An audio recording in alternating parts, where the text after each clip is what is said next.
Hey guys, as you can tell by the title, the great debate continues. We're talking 9mm versus 45. Now, I'm going to try to make this as short and sweet as possible and try not to make it too painful, because I know there are literally thousands of videos on YouTube about this and forum posts all over the internet and magazine articles going back at least 3 decades. I'm sure there are websites devoted just to 9mm versus 45. But I think it's an important topic because we have so many new gun owners in the last few years that are looking for good self-defense tools that anytime we get an opportunity to put some good information out there, we should take it. So that's what I'm trying to do here. Now, ultimately, this is going to boil down to personal preference. If you already know what works best for you, just go with that, okay? But barring that, there are some things you want to take into consideration, some kind of key bullet points that you want to really look at when you're making that decision, if you are making a decision between those two calibers, okay? First is going to be capacity. This is the most obvious one. We've got 2 examples here. We've got a Glock 17 and 9mm versus a 1911 and 45. These are kind of extreme ends of the spectrum. We're talking single stack design versus double stack design. But these are 2 examples that are used a lot when it comes to which one would you use. Now we can compare this to, let's say, a Glock 21.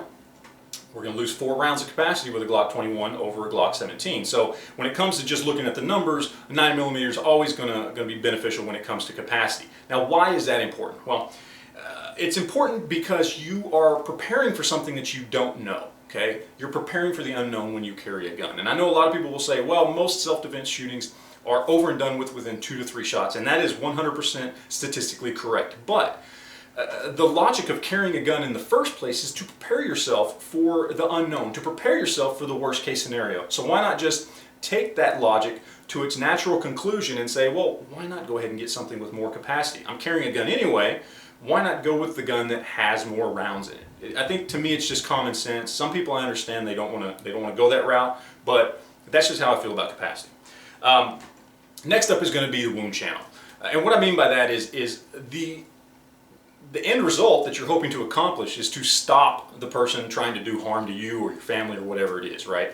So you're trying to create a good wound channel that's going to do damage, you know, whether it be central nervous system or simply poking holes to create as much blood loss as possible. You want to stop the threat and you want to incapacitate them. Now, when you're talking about wound channel, obviously with a 45 you are going to get a larger wound channel. So in that vein, as it were, you're going to be better off with a 45. If you're not talking about capacity, if you're not talking about anything else, a 45 is going to do a better job at creating a larger wound channel. So when you're talking about that, 45's kind of got the up on that. Now, next up we got to talk about recoil, okay? Because recoil is important because of the fact that it allows you to get back on target quicker the softer the recoil is. And obviously 9mm has softer recoil than 45. I don't care what type of 45 you're carrying, it's going to have softer recoil. It's going to allow you to get back on target quicker between shots. That's important, and that obviously is going to go towards 9mm.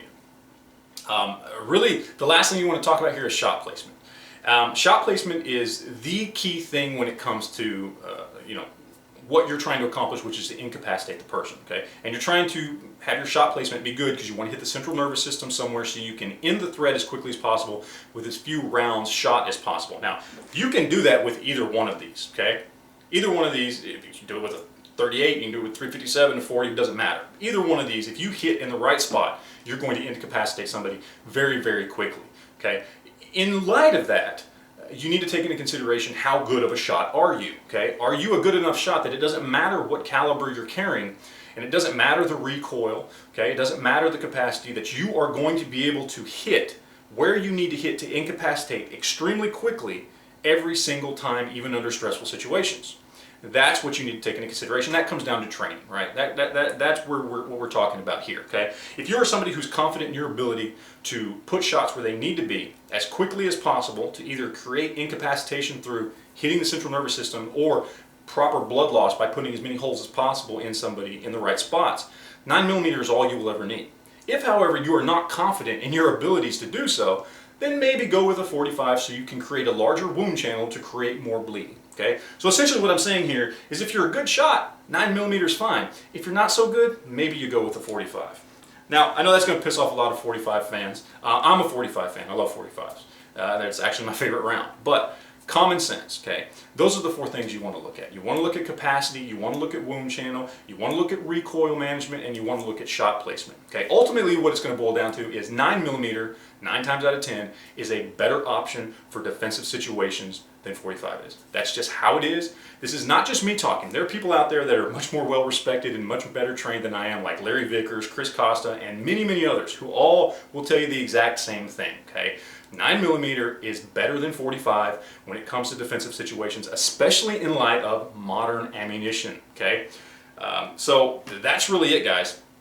That's the information I wanted to put out there. I know I pissed some people off in the great 9mm versus 45 caliber debate, but keep in mind this is coming from somebody that is a 45 caliber fan. So take it for what it is. So anyway, that's it, guys. I appreciate you watching. I look forward to your comments and questions, and we will talk to you guys later. Thanks.